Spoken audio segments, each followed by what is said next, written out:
हरे कृष्णा, जय श्री हरि। ओम नमः शिवाय। मैं हूँ वामिका और आप सभी का हमारे चैनल आध्यात्मिक सागर में हार्दिक स्वागत है। आप सभी का दिन शुभ और मंगलमय हो और भगवान श्री कृष्ण की कृपा आप सभी पर सदा बनी रहे। आप सुनेंगे मार्गशीर्ष मास महात्म्य का अध्याय 10। श्री नारायण मुनि कहते हैं, हे मुनि, उस तेजः पुंज के सामने ध्यान और स्तुति करके खड़े हुए उन देवताओं ने उस तेजो राशि के मध्य भाग में एक कमनीय शरीर को देखा, जो सजल जलधर के समान श्याम कांति से युक्त एवं परम मनोहर था। उसके मुख पर मंद मुस्कान की छटा छा रही थी। उसका रूप परमानंद जनक तथा त्रिलोकी के मन को मोह लेने वाला था। उसके दोनों गालों पर मकर आकार कुंडल जगमगा रहे थे। उत्तम रत्नों के बने हुए नुपुरों से उसके चरणाविंदों की बड़ी शोभा हो रही थी। उसी तेज पुंज में देवताओं ने मनोहर अंग वाली श्री राधा को भी देखा। वे मंद मुस्कुराहट के साथ अपनी ओर देखते हुए प्रियतम को तिरछी चितवन से निहार रही थीं। उन श्रेष्ठ परमेश्वर और सुंदरी परमेश्वरी का ध्यान करके सब देवताओं को बड़ा आश्चर्य हुआ। उनके संपूर्ण मनोरथ पूरे हो गए।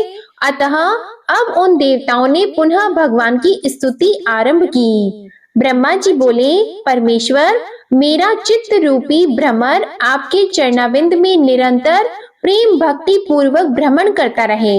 शांति रूपी औषध देकर मेरी जन्म मरण के रोग से रक्षा कीजिए तथा मुझे सुदृढ़ एवं अत्यंत परिपक्व भक्ति और दास्य भाव दीजिए। भगवान शंकर ने कहा, प्रभु, भव सागर में डूबा हुआ मेरा चित्त रूपी मत्स्य सदा ही इस घोर संसार रूपी कूप में चक्कर लगाता रहता है। सृष्टि और संहार यही इसका अत्यंत निंदनीय विषय है। आप इस विषय को दूर कीजिए और अपने चरणाविंदों की भक्ति दीजिए। धर्म बोले, मेरे ईश्वर, आपके आत्मीय जनों के साथ मेरा सदा समागम होता रहे, जो विषय रूपी बंधन को काटने के लिए तीखी तलवार का काम देता है तथा आपके चरणाविंदों में स्थान दिलाने का एकमात्र हेतु है। आप जन्म जन्म में मुझे अपने चरणाविंदों की भक्ति प्रदान कीजिए। भगवान नारायण कहते हैं, इस प्रकार स्तुति करके पूर्ण मनोरथ हुए वे तीनों देवता कामनाओं की पूर्ति करने वाले श्री राधा वल्लभ के सामने खड़े हो गए। देवताओं की यह स्तुति सुनकर कृपा निधान श्री कृष्ण के मुख अरविंद पर मंद मुस्कान खिल उठी। वे उनसे हितकर एवं सत्य वचन बोले। श्री कृष्ण ने कहा, तुम सब लोग इस समय मेरे धाम में पधारे हो। यहाँ तुम्हारा स्वागत है, स्वागत है। शिव के आश्रय में रहने वाले लोगों का तो कुशल पूछना उचित नहीं है। यहाँ आकर तुम निश्चिंत हो जाओ। मेरे रहते तुम्हें क्या चिंता है? मैं समस्त जीवों के भीतर विराजमान हूँ, परंतु स्तुति से ही प्रत्यक्ष होता हूँ। तुम्हारा जो अभिप्राय है वह सब मैं निश्चित रूप से जानता हूँ। देवताओं, शुभ अशुभ जो भी कर्म है वह समय पर ही होगा। बड़ा और छोटा सब कार्य काल से ही संपन्न होता है। वृक्ष अपने अपने समय पर ही सदा फूलते और फलते हैं। समय पर ही उनके फल पकते हैं और समय पर ही वे कच्चे फलों से युक्त होते हैं। सुख दुख, संपत्ति विपत्ति, शोक चिंता तथा शुभ अशुभ सब अपने अपने कर्मों के फल हैं और सभी समय पर ही उपस्थित होते हैं। तीनों लोकों में न तो कोई किसी का प्रिय है और न अप्रिय है। समय आने पर कार्यवश सभी लोग अप्रिय अथवा प्रिय होते हैं। तुम लोगों ने देखा है, पृथ्वी पर बहुत से राजा और मनु हुए और वे सभी अपने अपने कर्मों के फल के परिपाक से काल के अधीन हो गए। तुम लोगों का यहाँ गोलोक में जो एक क्षण व्यतीत हुआ है, उतने में ही पृथ्वी पर 7 मनवंतर बीत गए। 7 इंद्र समाप्त हो गए। इस समय 8वें इंद्र चल रहे हैं। इस प्रकार मेरा काल चक्र दिन रात भ्रमण करता रहता है। इंद्र, मनु तथा राजा सभी लोग काल के वशीभूत हो गए। उनकी कीर्ति, पृथ्वी, पुण्य और पाप की कथा मात्र शेष रह गई है। इस समय भी भूमि पर बहुत से राजा दुष्ट और भगवान निंदक हैं। उनके बल और पराक्रम महान है, परंतु समय अनुसार वे सब के सब कालांतक यम के ग्रास हो जाएंगे। यह काल इस समय भी मेरी आज्ञा से उपस्थित है। वायु मेरी आज्ञा मानकर ही निरंतर बहती रहती है। मेरी आज्ञा से ही आग जलती और सूर्य तपते हैं। देवताओं मेरी आज्ञा से ही सब शरीरों में रोग निवास करते हैं। समस्त प्राणियों में मृत्यु का संचार होता है तथा वे समस्त जलधर वर्षा करते हैं। मेरे शासन से ही ब्राह्मण ब्राह्मणत्व में, तपोधन तपस्या में, ब्रह्मर्षि ब्रह्म में और योगी योग में निष्ठा रखते हैं। वे सब के सब मेरे भय से भीत होकर ही स्वधर्म कर्म के पालन में तत्पर हैं। मेरे जो भक्त हैं वे सदा निशंक रहते हैं, क्योंकि वे कर्म का निर्मूलन करने में समर्थ हैं। देवताओं मैं काल का भी काल हूँ, विधाता का भी विधाता हूँ, संहारकारी का भी संहारक तथा पालक का भी पालक, परात्पर परमेश्वर हूँ। मेरी आज्ञा से ये शिव संहार करते हैं, इसलिए इनका नाम हर है। तुम मेरे आदेश से सृष्टि के लिए उद्यत रहते हो, इसलिए विश्व सृष्टा कहलाते हो और धर्मदेव रक्षा के कारण ही पालक कहलाते हैं। मैं भक्तों का प्राण हूँ और भक्त भी मेरे लिए प्राणों के समान हैं। जो नित्य मेरा ध्यान करते हैं उनका मैं दिन रात स्मरण करता हूँ। 16 अरों से युक्त अत्यंत तीखा सुदर्शन नामक चक्र महान तेजस्वी है। संपूर्ण जीवधारियों में जितना भी तेज है वह सब उस चक्र के तेज के 16वें अंश के बराबर भी नहीं है। आप सब देवता और प्राणाधिका लक्ष्मी भी मुझे भक्त से बढ़कर प्यारी नहीं है। देवेश्वरों भक्तों का भक्ति पूर्वक दिया हुआ जो द्रव्य है उसको मैं बड़े प्रेम से ग्रहण करता हूँ, परंतु अभक्तों की दी हुई कोई भी वस्तु मैं नहीं खाता। निश्चय ही उसे राजा बलि ही भोगते हैं। जो अपने स्त्री पुत्र आदि स्वजनों को त्याग कर दिन रात मुझे ही याद करते हैं, उनका स्मरण मैं भी तुम लोगों को त्याग कर अहर्निश किया करता हूँ। जो लोग भक्तों, ब्राह्मणों और गौओं से द्वेष रखते हैं, यज्ञों और देवताओं की हिंसा करते हैं, वे शीघ्र ही उसी तरह नष्ट हो जाते हैं जैसे प्रज्वलित अग्नि में तिनके। जब मैं उनका घातक बनकर उपस्थित होता हूँ तब कोई भी उनकी रक्षा नहीं कर पाता।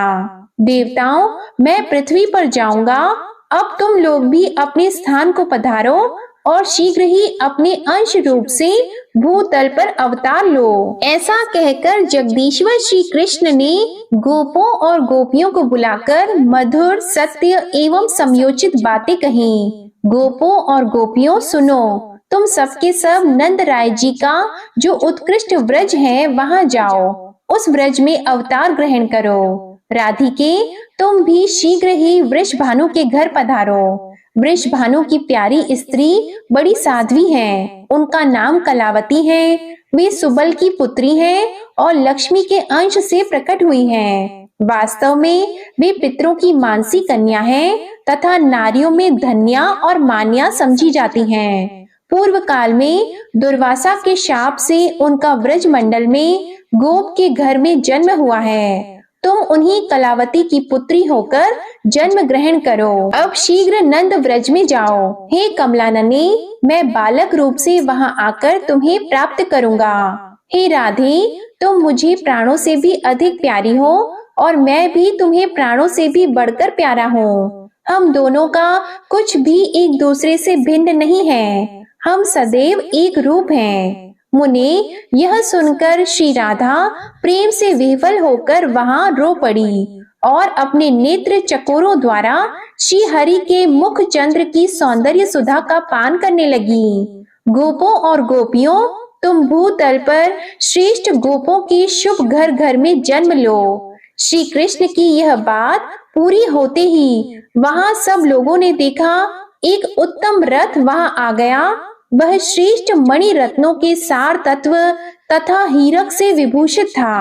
लाखों श्वेत चंवर तथा दर्पण उसकी शोभा बढ़ा रहे थे। वह अग्नि शुद्ध सूक्ष्म गेरुई वस्त्रों से सजाया गया था। सोने का बना हुआ वह सुंदर विमान अनुपम तेज पुंजमय दिखाई देता था। उससे सैकड़ों सूर्यों के समान प्रकाश फैल रहा था तथा उस विमान पर बहुत से श्रेष्ठ पार्षद बैठे हुए थे। उस विमान में एक श्याम सुंदर कमनीय पुरुष दृष्टिगोचर हुआ, जिनके 4 हाथों में शंख, चक्र, गदा और पद्मा शोभा पा रहे थे। उन श्रेष्ठ पुरुष ने पीतांबर पहन रखा था। उनके मस्तक पर किरीट, कानों में कुंडल और वक्ष स्थल पर वनमाला शोभा दे रही थी। उनके श्री अंग चंदन, अगुरु, कस्तूरी तथा केसर के अंगराग से अलंकृत थे। 4 भुजाएं और मुस्कुराता हुआ मनोहर मुख देखने ही योग्य था। भक्तों पर अनुग्रह करने के लिए वे आकुल दिखाई देते थे। उनके वाम भाग में सुरम्य शरीर वाली शुक्ल वर्णा मनोहरा ज्ञान रूपा एवं विद्या की अधिष्ठात्री देवी सरस्वती जी दिखाई दी, जिनके हाथों में वेणु, वीणा और पुस्तकें थी। वे भी भक्तों पर अनुग्रह करने के लिए कातर जान पड़ती थी। उन महानारायण के दाहिने भाग में शरद काल के चंद्रमा की सी प्रभा तथा तपाए हुए सुवर्ण की भांति कांति से प्रकाशमान परम मनोहरा और रमणीय देवी लक्ष्मी दृष्टि गोचर हुई, जिनके मुखारविंद पर मंद मुस्कान खेल रही थी। वे अपनी ओर देखने वाले नारायण देव को तिरछी चितवन से निहार रही थी। पत्नियों और पार्षदों के साथ शीघ्र ही विमान से उतरकर वे नारायण देव गोप गोपियों से भरी हुई उस रमणीय सभा में जा पहुँचे। उन्हें देखते ही ब्रह्मा आदि देवता, गोप और गोपी सब के सब आनंद उठकर खड़े हो गए। सबके हाथ जुड़े हुए थे। देवर्षि गण साम वेदोक्त स्तोत्र द्वारा उनकी स्तुति करने लगे। उनकी स्तुति समाप्त होने पर नारायण देव आगे जाकर श्री कृष्ण विग्रह में विलीन हो गए। यह परम आश्चर्य की बात देखकर सबको बड़ा विस्मय हुआ।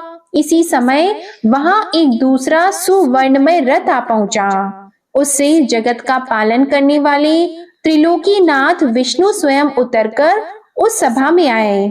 उनके 4 भुजाएं थीं। वनमाला से विभूषित, पीतांबरधारी, संपूर्ण अलंकारों की शोभा से संपन्न तथा करोड़ों सूर्यों के समान प्रकाशमान श्रीमान विष्णु बड़े मनोहर दिखाई देते थे। वे मंद मंद मुस्कुरा रहे थे। मुनि, उन्हें देखते ही सब लोग उठकर खड़े हो गए। सबने प्रणाम करके उनका स्तवन किया। इसके बाद वे भी वहीं श्री राधिका वल्लभ श्री कृष्ण के शरीर में लीन हो गए। श्वेत द्वीप निवासी श्री विष्णु के श्री कृष्ण विग्रह में विलीन हो जाने के बाद वहां तुरंत ही शुद्ध स्फटिक मणि के समान गौरव वर्ण वाले संकर्षण नामक पुरुष पधारे। वे बड़ी उतावली में थे। उनके सहस्त्रों मस्तक थे तथा वे 100 सूर्यों के समान दैदीप्यमान हो रहे थे। उनको आया देख सबने उन विष्णु स्वरूप संकर्षण का स्तवन किया। हे नारद, उन्होंने भी वहां आकर मस्तक झुकाकर राधिकेश्वर की स्तुति की तथा सहस्त्रों मस्तकों द्वारा भक्ति भाव से उनको प्रणाम किया। इसके बाद धर्म के पुत्र स्वरूप हम दोनों भाई नर और नारायण वहां गए। मैं तो श्री कृष्ण के चरणाविंद में लीन हो गया, किंतु नर अर्जुन के रूप में दृष्टिगोचर हुआ। फिर ब्रह्मा, शिव, शेष और धर्म ये चारों वहां एक स्थान पर खड़े हो गए। इस बीच में देवताओं ने वहां दूसरा उत्तम रथ देखा, जो स्वर्ण के सार तत्व का बना हुआ था और नाना प्रकार के रत्न निर्मित उपकरणों से अलंकृत था। ग्रीष्म ऋतु के मध्याह्न कालिक मार्तंड की प्रभा को तिरस्कृत करने वाला वह श्रेष्ठ विमान मोती, माणिक्य और हीरों के समूह से जाजुल्यमान जान पड़ता था। उस विमान में बैठी हुई मूल प्रकृति ईश्वरी देवी दुर्गा को भी देवताओं ने देखा, जो रत्नमय अलंकारों से विभूषित थी और उन अनुपम तेज स्वरूपा देवी के सहस्त्रों भुजाएं थीं और उनमें भांति भांति के आयुध शोभा पा रहे थे। उनके प्रसन्न मुख पर मंदहास की छटा छा रही थी। वे भक्तों पर कृपा करने के लिए व्याकुल दिखाई देती थीं। दोनों पुत्रों के साथ सिंह की पीठ पर बैठी थी। उस रथ से उतरकर पुत्रों सहित देवी ने शीघ्रता पूर्वक श्री कृष्ण को प्रणाम किया। फिर वे एक श्रेष्ठ आसन पर बैठ गईं। इसके बाद गणेश और कार्तिकेय ने परात पर श्री कृष्ण, शंकर, धर्म, संकर्षण तथा ब्रह्मा जी को नमस्कार किया। उन दोनों देवेश्वरों को निकट आया देखकर वे सब देवता उठकर खड़े हो गए। उन्होंने आशीर्वाद दिया और दोनों को अपने पास बिठा लिया। देवता बड़ी प्रसन्नता के साथ गणेश और कार्तिकेय के साथ उत्तम वार्तालाप करने लगे। उस समय देवता और देवी उस सभा में श्री हरि के सामने बैठ गए। उन्हें देख बहुसंख्यक गोप और गोपियां आश्चर्य से चकित हो रही थीं। फिर श्री कृष्ण के मुखारविंद पर मुस्कुराहट खेलने लगी। वे लक्ष्मी से बोले, हे सनातनी देवी, तुम नाना रत्नों से संपन्न भीष्मक के राजभवन में जाओ और वहां विदर्भ देश की महारानी के उदर से जन्म धारण करो। हे साध्वी देवी, मैं स्वयं कुंडनपुर में जाकर तुम्हारा पाणी ग्रहण करूंगा। वे रमा आदि देवियां पार्वती को देखकर शीघ्र ही उठकर खड़ी हो गईं। उन्होंने ईश्वरी को रमणीय रत्न सिंहासन पर बिठाया। विप्रवर नारद, पार्वती, लक्ष्मी और सरस्वती, ये तीनों देवियां परस्पर यथोचित कुशल प्रश्न करके वहां एक आसन पर बैठी। वे प्रेम पूर्वक गोप कन्याओं से वार्तालाप करने लगी। कुछ गोपियां बड़ी प्रसन्नता के साथ उनके निकट बैठ गईं। इसी समय जगदीश्वर श्री कृष्ण ने वहां पार्वती से कहा, सृष्टि और संहार करने वाली कल्याणमयी महामाया स्वरूपिणी देवी शुभे, तुम अंश रूप से नंद के व्रज में जाओ और वहां नंद के घर यशोदा के गर्भ में जन्म धारण करो। मैं भूतल पर गांव-गांव में तुम्हारी पूजा करवाऊंगा। समस्त भूमंडल में, नगरों और वनों में मनुष्य वहां की अधिष्ठात्री देवी के रूप में भक्ति भाव से तुम्हारी पूजा करेंगे और आनंद पूर्वक नाना प्रकार के द्रव्य तथा दिव्य उपहार तुम्हें अर्पित करेंगे। शिवे, तुम ज्यों ही भूतल का स्पर्श करोगी त्यों ही मेरे पिता वसुदेव यशोदा के सूतिका गार में जाकर मुझे वहां स्थापित कर देंगे और तुम्हें लेकर चले जाएंगे। कंस का साक्षात्कार होने मात्र से तुम पुनः शिव के समीप चली जाओगी और मैं भूतल पर भार उतारकर अपने धाम में आ जाऊंगा। ऐसा कहकर तुरंत ही 6 मुख वाले स्कंद से श्री कृष्ण बोले, वत्स सुरेश्वर, तुम अंश रूप से भूतल पर जाओ और जाम्बवती के गर्भ से जन्म ग्रहण करो। सब देवता अपने अंश से पृथ्वी पर जाएं और जन्म लें। मैं निश्चय ही पृथ्वी का भार हरण करूंगा। हे नारद, ऐसा कहकर राधिका नाथ श्रेष्ठ सिंहासन पर बैठे। फिर देवता, देवियां, गोप और गोपियां भी बैठ गईं। इसी बीच में ब्रह्मा जी श्री हरि के सामने उठकर खड़े हो गए और हाथ जोड़कर विनय पूर्वक उन जगदीश्वर से बोले। ब्रह्मा जी ने कहा, प्रभु, इस सेवक के निवेदन पर ध्यान दीजिए। महाभाग, आज्ञा कीजिए कि भूतल पर किसके लिए कहाँ स्थान होगा। स्वामी ही सदा सेवकों का भरण पोषण और उद्धार करने वाला है। सेवक वही है जो सदा भक्ति भाव से प्रभु की आज्ञा का पालन करता है। कौन देवता किस रूप से अवतार लेंगे, देवियां भी किस कला से अवतीर्ण होंगी, भूतल पर कहाँ किसका निवास स्थान होगा और वह किस नाम से ख्याति प्राप्त करेगा। ब्रह्मा जी की यह बात सुनकर जगदीश्वर श्री कृष्ण ने इस प्रकार उत्तर दिया। श्री कृष्ण बोले, ब्रह्मा, जिसके लिए जहाँ स्थान होगा वह विधिवत बता रहा हूँ, सुनो। कामदेव रुक्मणी के पुत्र होंगे तथा शंबरासुर के घर में जो छाया रूप से स्थित है वह सती मायावती के नाम से प्रसिद्ध रति उनकी पत्नी होगी। तुम उन्हीं रुक्मणी नंदन प्रद्युमन के पुत्र होगे और तुम्हारा नाम अनिरुद्ध होगा। भारती शोणितपुर में जाकर बाणासुर की पुत्री होगी। जगदीश्वर अनंत देवकी के गर्भ से आकृष्ट होकर रोहिणी के गर्भ में जन्म लेंगे। माया द्वारा उस गर्भ का संकर्षण होने से उनका नाम संकर्षण होगा। सूर्य तनया यमुना गंगा के अंश के साथ भूतल पर कालिंदी नाम वाली पटरानी होंगी। तुलसी आधे अंश से राजकन्या लक्ष्मणा के रूप में अवतीर्ण होगी। वेद माता सावित्री नग्नजित की पुत्री सती सत्या के नाम से प्रसिद्ध होंगी। वसुधा सत्यभामा और देवी सरस्वती शैव्या होंगी। रोहिणी राजकन्या मित्रविंदा होंगी। सूर्य पत्नी संज्ञा अपनी कला से जगत गुरु की पत्नी रत्नमाला होंगी। स्वाहा एक अंश से सुशीला के रूप में अवतीर्ण होंगी और ये रुक्मणी आदि 9 स्त्रियां होंगी। अगले अध्याय में आप जानेंगे कि किस प्रकार भगवान श्री कृष्ण ने अन्य देवताओं को अलग अलग रूप धारण करने को कहा। अब आप सुनिए श्री कृष्ण चालीसा पाठ। बंशी शोभित कर मधुर, नील जलद तन श्याम, अरुण अधर जनुबिंब फल, नयन कमल अभिराम। पूर्ण इंद्र अरविंद मुख, पीतांबर शुभ साज, जय मनमोहन मदन छवि, कृष्ण चंद्र महाराज।